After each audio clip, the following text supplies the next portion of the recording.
ya shetani. Kenya ni nchi ya shetani. Mkufa nyinyi wote. Mashetani wenye wanaua. We shall meet on that beautiful shore in the sweet by and by. We shall meet on that beautiful shore in the sweet by and by. We shall meet on that beautiful shore. Kwa mara ya kwanza kama mwanahabari mpekuzi na sasa mbunge wa Nyali, ninaangazia maasi yanayotekelezwa kote nchini na ukiukaji wa haki za binadamu. Hii ni hadithi sugu ya mauaji. Jina langu ni Mohamed Ali na haya ni makala ya Jicho Pevu ndani ya bunge la taifa.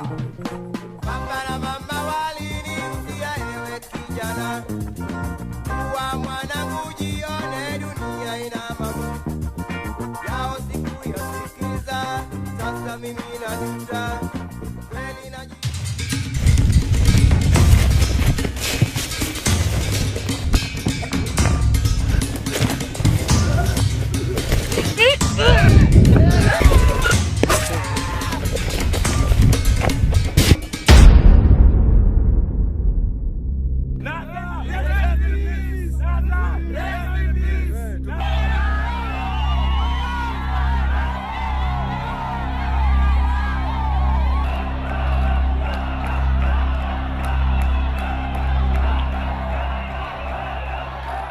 Hali ya mshike baina ya wafuasi wa vyama vya Jubilee na NASA. Vita vya ubabe wa uongozi wa Jamhuri ya Kenya.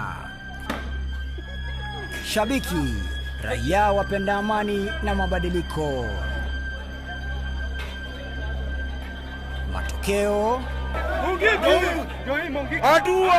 umwagikaji wa damu na mauaji. Kenya, taifa la kupiga kura kwa wino wa damu. Kila uchaguzi haukosi mikasa na mikosi. Taifa la kuongeza majeneza ya kisiasa kila siku. Kila chaguzi ni karaha Kenya. Uchaguzi wa kuibaka Kenya badala ya kuleta suluhu. Hapa inatokea dark. Haiwezi tokea dark. Ebu wave to the camera. I say hi. Good. Unazirecord paka. Hii ndiyo sauti ya video ya mwisho ya mwenda zake Mary Ann Wairimo Gumbo, msichana mwenye umri wa miaka 21, mwanagenzi katika hospitali ya Naivasha, alipokuwa akihudumia kwa kipindi cha miezi 7. Mary Ann Wairimo Gumbo alikuwa rafiki wa karibu wa Christopher Chege Musando tangia mapema mwanzoni wa mwaka uliopita, kabla ya siasa kupamba moto. Wawili hawa walijipata kuuawa kikatili katika mojawapo ya mauaji sugu baada ya ile ya mwanabiashara mashuhuri Jacob Juma. Siku chache kabla ya uchaguzi mkuu wa mwaka wa 2017, meneja wa teknolojia katika tume ya uchaguzi ya IEBC anatoweka. The law is very clear and, for accountability purposes. Chris Chege Musando ndiye aliyekuwa na dhamana ya kuhifadhi mitambo ya KIMS iliyokuwa na data ya wapiga kura milioni 19. The driving stone in the IEBC sector. Kwa ufupi, yeye ndiye aliyekuwa kiungo muhimu na mlezi wa data za upigaji wa kura kielektroniki. Kiungo muhimu kilichohakikishia Wakenya uchaguzi huru, haki na wa ukweli. We are doing everything possible to ensure that the technology works on August the 8th. We are doing everything possible that technology operates in a secure environment without any external interference. And what we are doing as a commission is to publish to Kenyans results that are credible, that have come from a free and fair exercise. Kabla ya kutoweka kwake, jumba la IEBC lilikuwa likiyumbayumba, huku kukiwa na hofu na vita baridi baina ya wafanyikazi wa IEBC waliokuwa wanadaiwa kujigawanya mara mbili, nusu ikiunga mkono Jubilee na nusu ikiunga mkono NASA.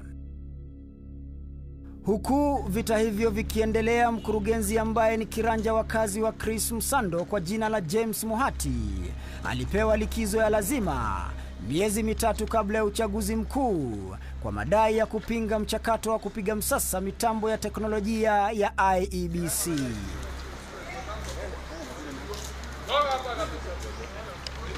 Chris Msando alipewa nafasi ya kushikilia wadhifa wake James Muhati. Wiki kadhaa kabla ya uchaguzi mkuu Agosti 8, James Muhati anadaiwa kurejeshwa tena kama mkurugenzi mkuu wa teknolojia katika mazingira ya kutatanisha. Tume iliyompa likizo ya lazima ilinyamazia utata huu wa kurudishwa kwake kazini pasi na kuwaeleza Wakenya uhalisia wa kilichomrudisha kazini. Siku 10 kabla ya uchaguzi mkuu, Chris Chege Msando, baba mwenye watoto 5, alidaiwa kutoweka.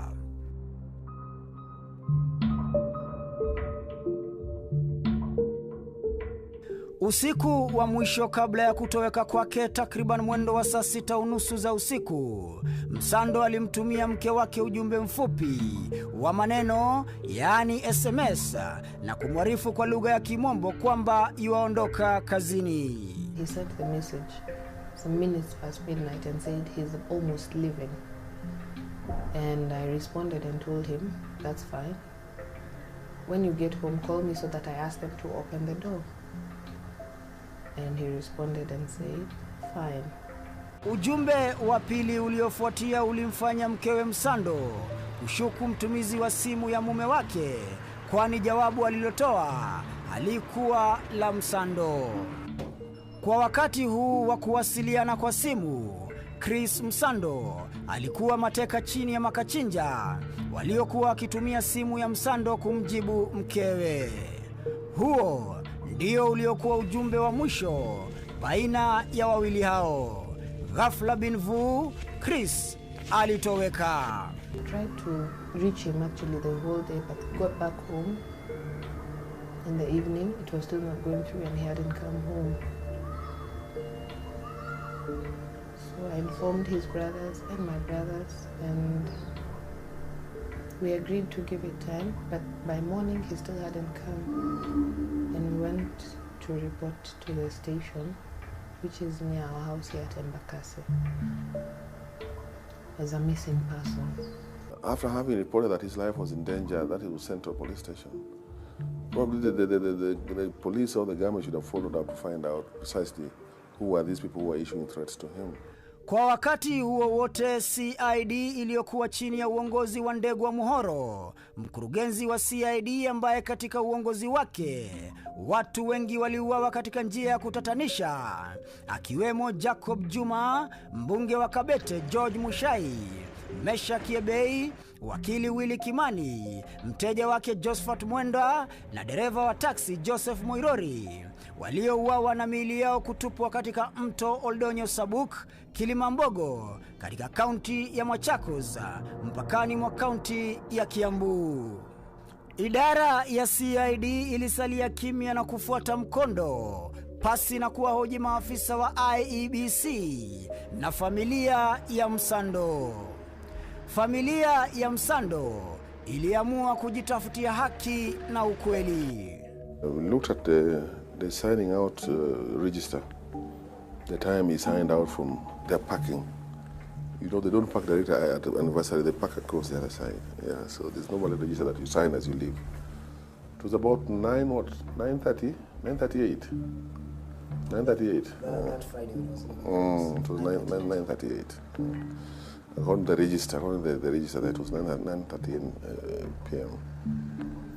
Punde tu baada ya Msando kutoweka, mashine za kuhesabu kura za IEBC zilianza kufanya kazi licha ya yeye kuwa mshikilizi wa pekee wa nambari ya siri au password. Aliyekuwa akitumia mashine hiyo kwa niaba ya Msando alikuwa akitumia jina Musando. The passwords were created 8 days before the election.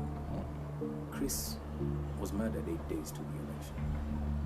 Do you see why that there is a correlation? No, I can tell you, there's nothing to do with that.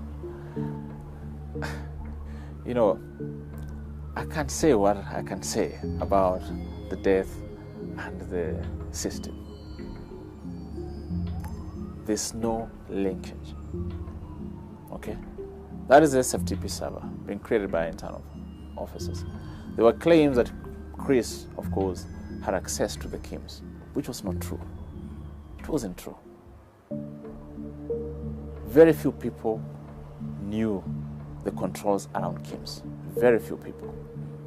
As it's until the eve of the election that the passwords for KIMS were released to the returning officers and the field officers.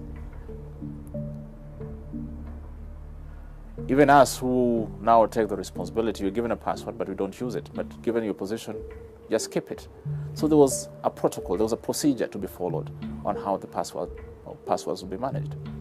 And as far as I'm concerned, Chris had got nothing to do with the passwords. Siku iliyofuatia mwili wa marehemu Chris Msando ulipatikana katika msitu wa Muguga, kaunti ya Kiambu, siku moja baada ya kuripotiwa kutoweka kwake na kupelekwa katika chumba cha kuhifadhia maiti cha City. Mwili wake ulikuwa umefanyiwa unyama wa hali ya juu, ukionyesha wazi mateso aliyoyapitia mikononi mwa wabakaji wa demokrasia. Ripoti ya upasuaji inaonyesha kuwa Msando alikuwa na alama shingoni mwake, ishara ya kunyongwa, alama za kukatwa mikononi mwake na miguuni, kuonyesha wauaji wake walimfunga na kumtesa. Yote haya kwa nia ya kutaka nambari za siri za kielektroniki za IEBC.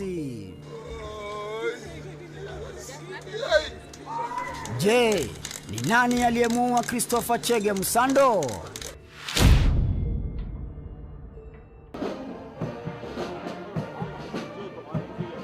Huku nchi nzima ikitaka majibu ya haraka, idara ya polisi ilianza kujenga gorofa ya matope sawia na ilivyofanya wakati wa mauaji ya Jacob Juma, na kuwataka Wakenya waamini ya kwamba mauaji ya Chris Msando yalizungukwa na wingu la mapenzi. We have a very good idea about where he was between 7 in the evening and up to about 2 a.m. And we are pursuing that matter very closely. Kilichofuatia baadaye ni maafisa watatu wakuu wa upelelezi kupewa majukumu ya kufanya uchunguzi wa kina mara moja. Wa kwanza ni Nicholas Ireri Kamwende, afisa mkuu wa jinai Nairobi area, ambaye hapo awali alikuwa mkuu wa kikosi cha kupambana na ugaidi almaruf ATPU. Afisa mkuu wa polisi aliyekashifiwa pakubwa na tume za kutetea haki za binadamu baada ya madai ya kuwavukisha Wakenya nchini Uganda na kuwapeana kwa serikali ya Yoweri Kaguta Museveni kinyume na katiba ya Kenya. Wakenya ambao hivi majuzi wengine wao waliachiliwa huru na serikali ya Uganda baada ya kutopatikana na hatia, na ambao wanaogopa kurudi nchini wasije wakadhulumiwa tena. Wa pili ni Abubakar Maalim, anayeongoza kikosi cha CIU almaarufu kwa lugha ya Kimombo Criminal Intelligence Unit, kilicho na tajriba ya kuangalia mitandao ya simu na kuunganisha mawasiliano ya wahusika wote. Tofauti na maafisa wengine wa polisi, Maalim anaaminika kutumiwa sana kisiasa, huku akikumbukwa kuwa miongoni mwa maafisa wa polisi waliowakamata Ibrahim Akasha na Baktash Akasha na kuondoa nchini kwa ushirikiano na serikali ya Marekani bila ya kufuata katiba ya Kenya. Kwa mujibu wa wandani wetu katika idara ya CID, Maalim anatajwa kama mtu msiri sana aliyeshikilia wadhifa huo kwa muda mrefu kutokana na kile walichokitaja kama yeye kuwa mshirika mkuu wa wanasiasa na serikali katika kazi zao. Watatu na wa mwisho ni Martin Nyaguto, afisa mkuu wa CID kutoka kitengo cha homicide. Afisa ambaye amekuwa akipewa visa vyote vya mauaji tatanishi kuchunguza, kama vile mauaji ya Meshak Yebei, Mavoko 3, Fidel Odinga, mwanawe Raila Odinga, Jacob Juma, mama mmoja aliyedaiwa kuwa mwalimu mkuu huko Murang'a, na sasa mauaji ya Sharon Otieno, mwanafunzi katika chuo cha Rongo. Martin Nyaguto ameingia katika vitabu vya kihistoria nchini Kenya kama afisa wa polisi ambaye hajawahi fanikiwa kushinda uchunguzi wa hali ya juu hata moja licha ya kupewa majukumu hayo. Kupewa kazi ya uchunguzi katika kila tukio la mauaji sugu ya watu mashuhuri ni jambo hata linawatatiza maafisa wengine wadogo wa upelelezi ambao hawaelewi ni kwa nini iwe Martin Nyaguto kila mara.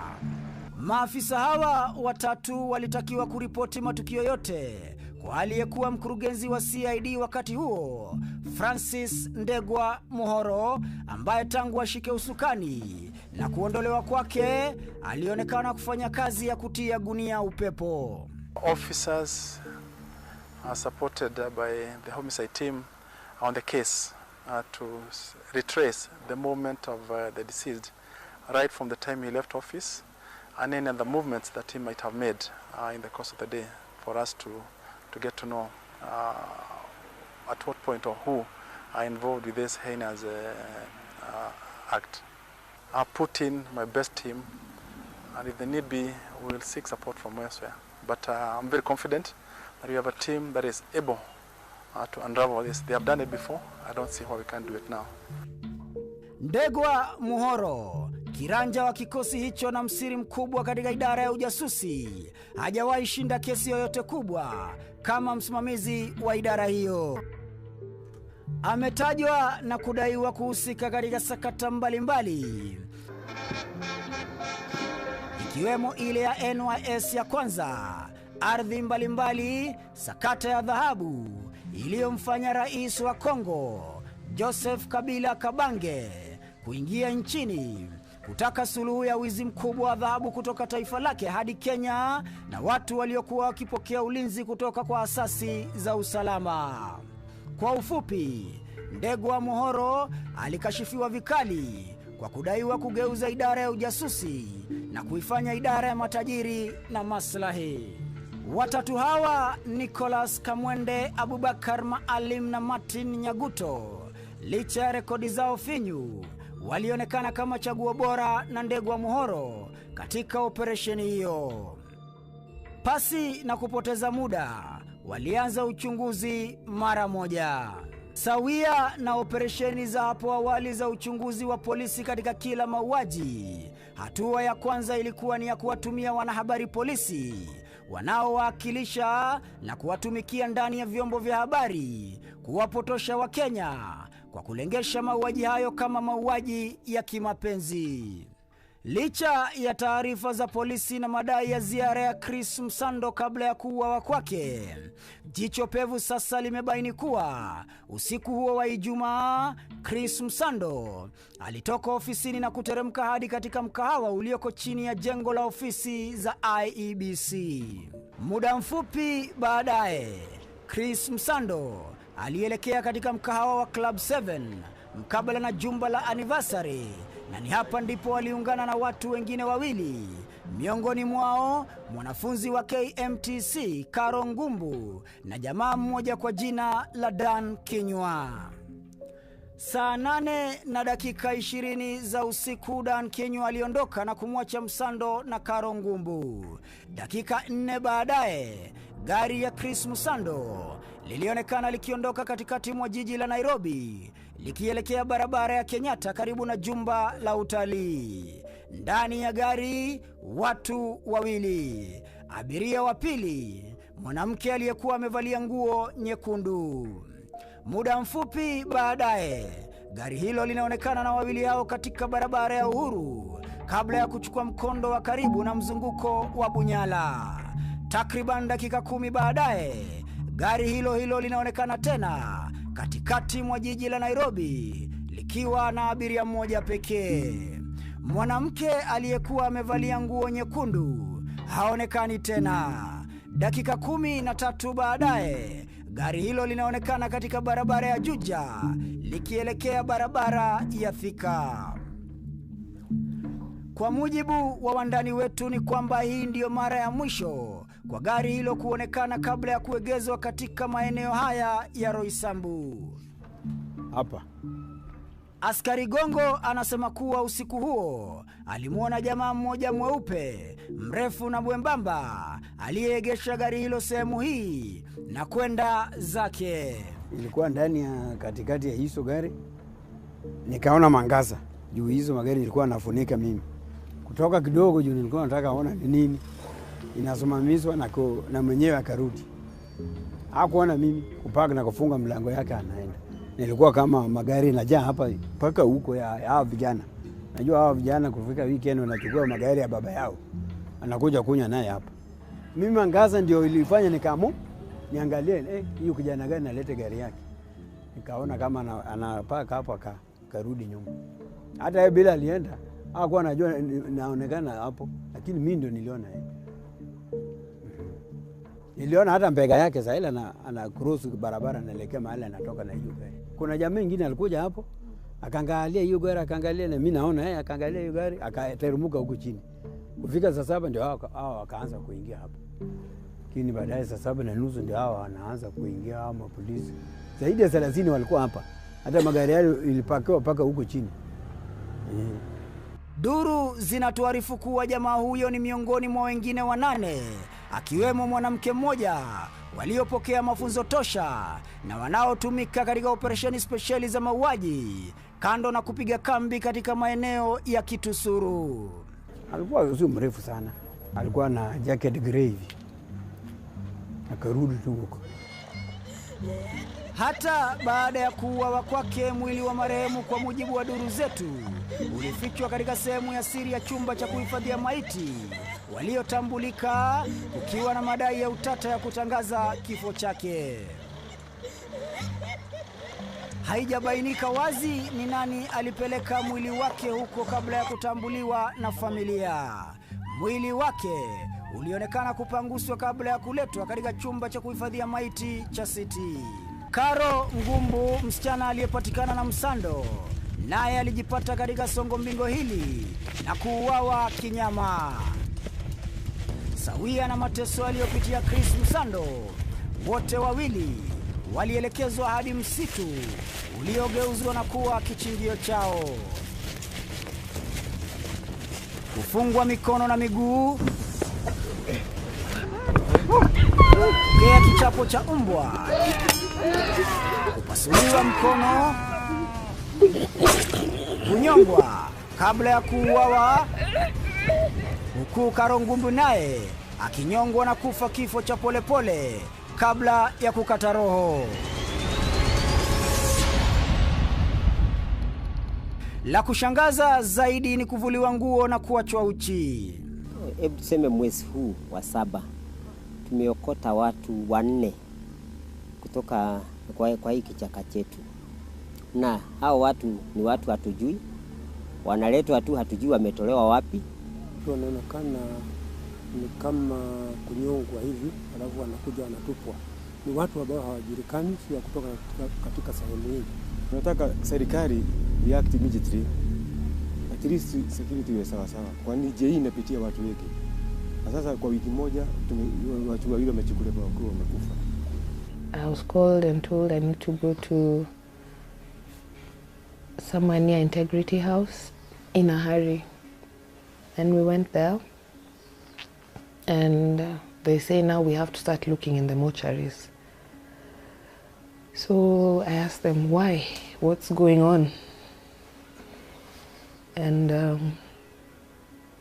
we went to City Mortuary. I asked if I could go in. They said no. My elder brother was there, and he went in with a policeman. They took some time, and my brother came out, and the look on his face when he looked at me, and I asked him, "Ni yeye?" He said yes, and I told him, "Take me in, I want to see." And when I went in,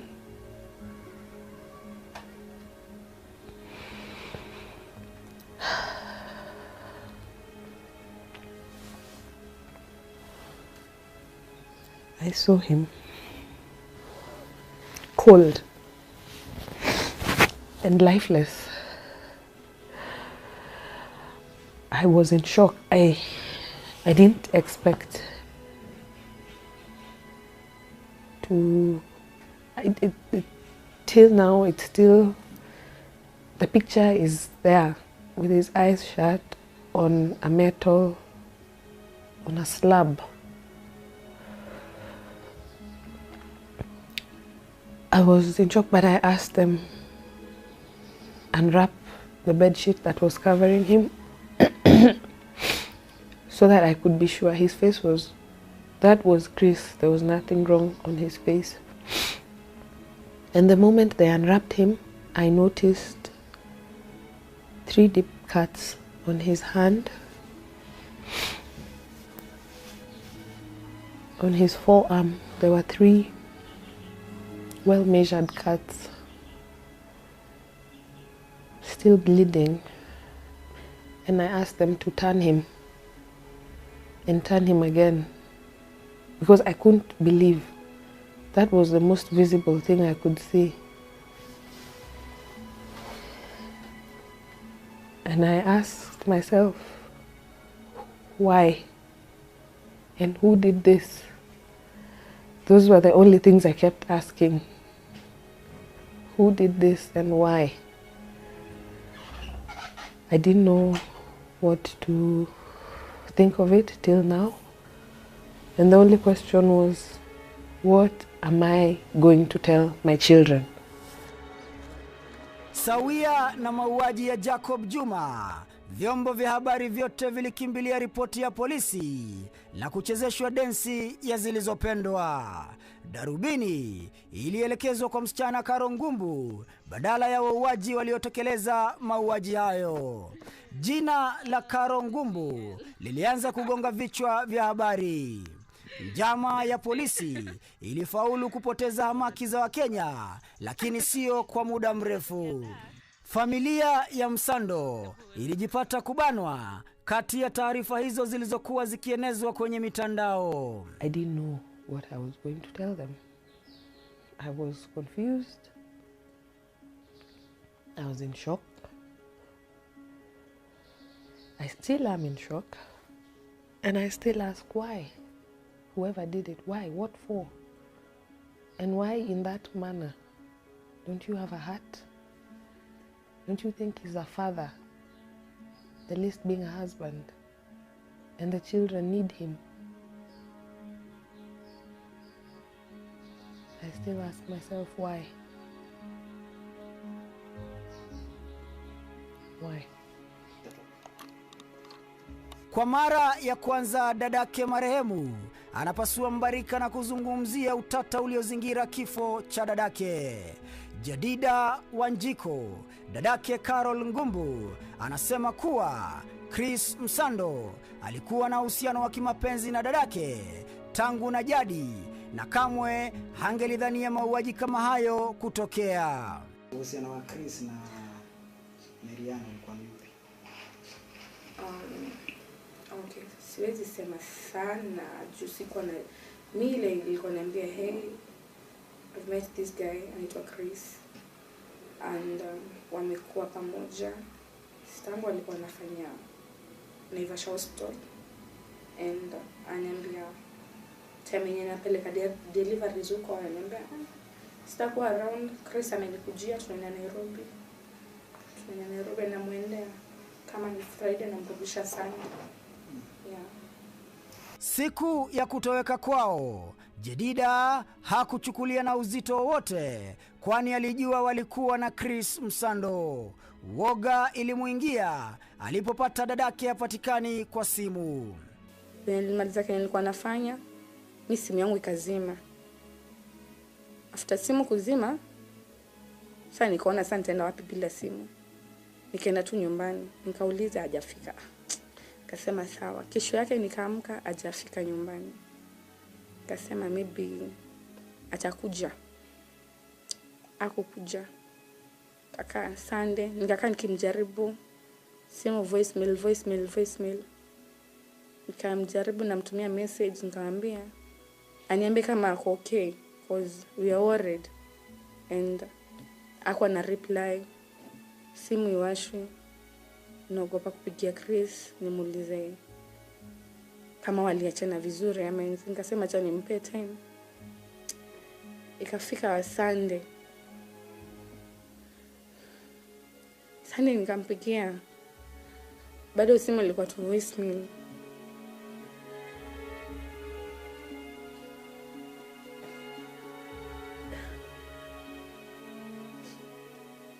Mimi yote si watch news, so sikuwa naona mahali ati Chris is missing. Kama ningeona alikuwa na miss na niye walikuwa na siku ya mwisho, ningejua ni sister yangu.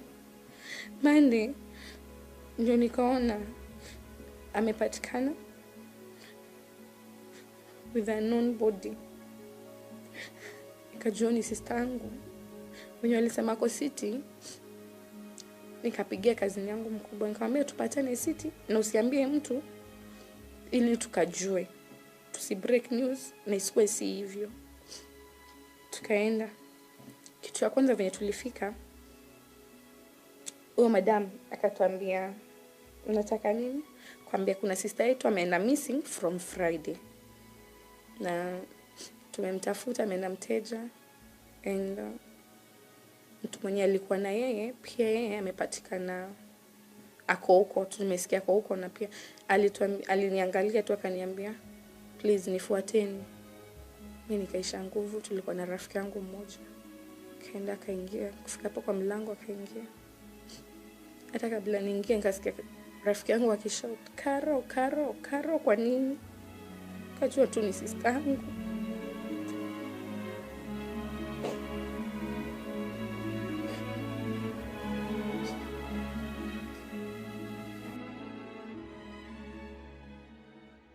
Karo Ngumbu ndiye aliyekuwa tegemeo katika familia hii, na hadi wa leo bado wanajiuliza maswali chungu nzima, yani kwa nini au wawe kwa ajili ya uchaguzi. Anakuwa na maneno mengi.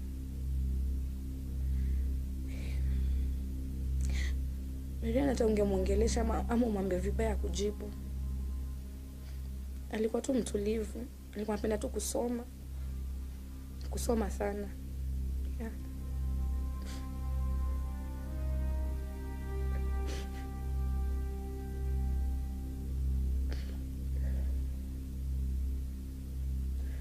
The gap sijui itafiliwa aje.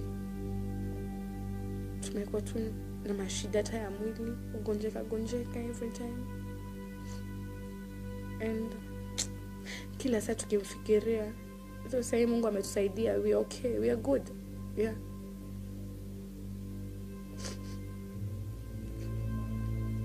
Njoo hata kama ni kosa gani alikuwa ametenda,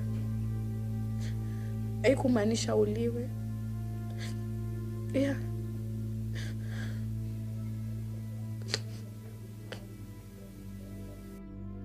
Kama walivyofanya wakati wa mauaji ya Jacob Juma, polisi walichukua simu zake zote 3 za marehemu Msando, huku wakiwaendea watu wengine wasiohusika na mauaji hayo. Familia ya Msando ilihofia uchunguzi wa asasi za usalama Kenya na kulazimika kuitisha usaidizi kutoka nje.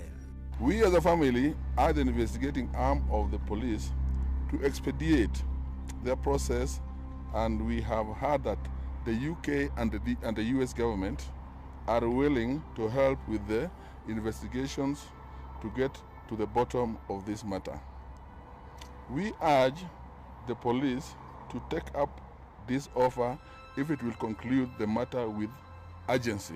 To call FBI and whatever, who else, and Mossad and whatever, it's very easy. But the government has no intention to use such actions to manage perception. Tuasema pole kwa wale ule amepoteza maisha yake juzi, na tunasema kwa polisi wafanye haraka kumaliza upelelezi wao ndio tujue ni nini, na wahakikishe ya kwamba tuataka wote wapatiwe ulinzi wa kutosha, kwa sababu hatutaki mtu yeyote aumie.